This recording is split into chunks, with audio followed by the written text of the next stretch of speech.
The 1997 strike was fought on a public stage, but had a very personal impact for working Teamsters who come away with a full-time job. Our next speaker is one of more than 15,000 Teamsters who has a full-time job at UPS thanks to the 1997 strike. In addition to being a full-time Teamster, he's a full-time fighter for rank and file. Please welcome William Riley Fernandez.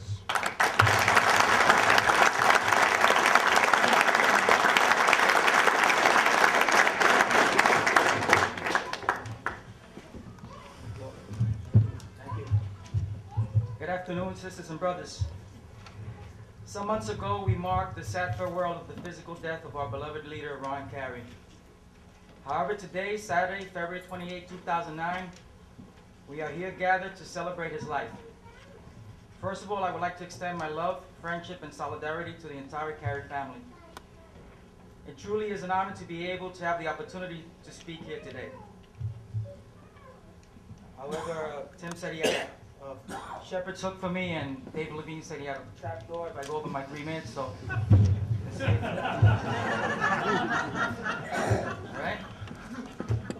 Now, I've been a proud Teamster for nearly 26 years, starting out as a young man of 18. In April 10th, I'll be 45 and just as proud as I was many years ago. Yes, as a young man, I did hear about the somewhat tainted history of the Teamsters, but my pride of being part of a labor movement, of being a card-carrying union member, came from two people. My mother, who was a union activist and a shop steward, and from a tough Irish American named Ron Carey. The pride I still cherish is because of them. Never was I prouder when we went on strike in 1997. Most people would fear a strike. Most people would dread the outcome, but when most people, in this case thousands of rank and file strong, are led by a man such as Ron Carey, you know that you have a noble warrior that will fight to the bitter end for your future and a better standard of living for all. I was confident and proud to be a member of Local 804, something that I am not now, at all. Once Ron Carey was unjustly banned from the Teamsters, the International and Local 804 lost its moral compass. The very reason why I and thousands of Teamsters like me have full-time jobs at UPS is because of Ron Carey. The reason why many of you, particularly package car drivers, have the 25 and out is because of Ron Carey.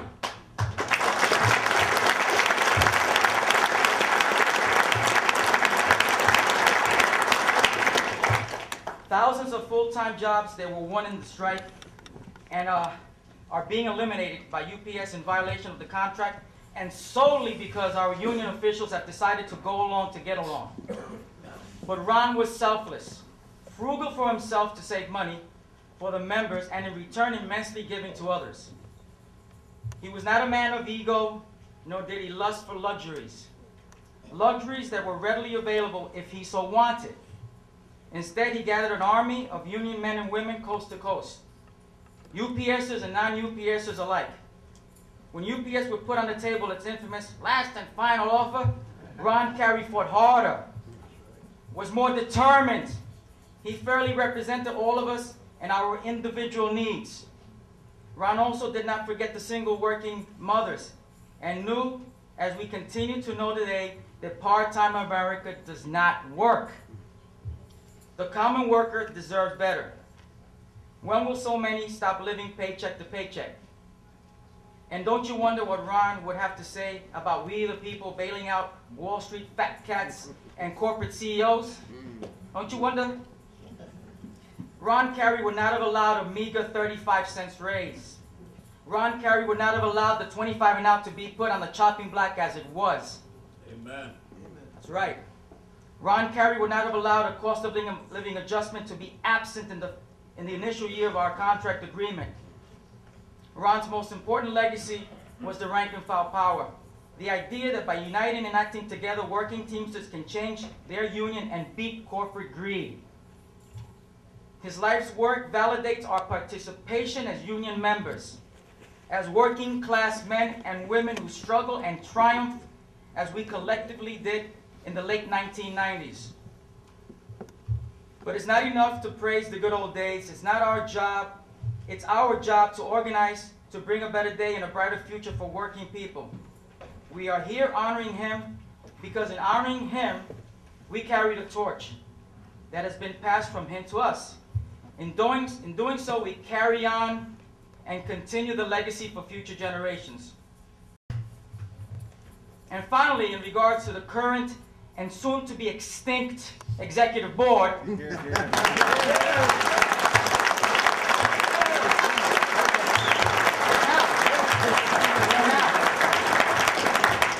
when Ron was alive, they turned their backs on him, on their brother-in-arms, on the very man that helped so many of them to attain the position that they now hold with so much greed.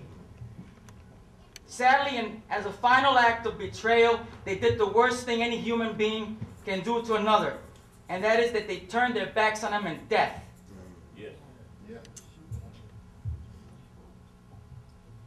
However, Ron's legacy continues, and in death he is still more alive than ever. Yes. More alive than ever.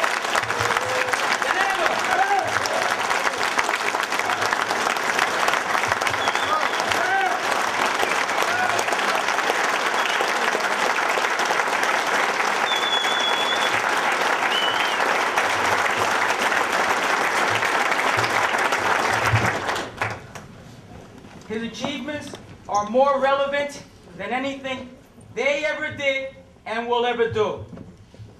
Paraphrasing Ralph Waldo Emerson, to leave the world a bit better, whether by social condition, to know even one's life has breathed easier because you have lived, this is to have succeeded. This was Ron Carey personified. So sisters and brothers, there is only one thing to do now, and that is to unite our cause, unite our voices, unite our strength, and take back our union. From our local to the IBT. All right.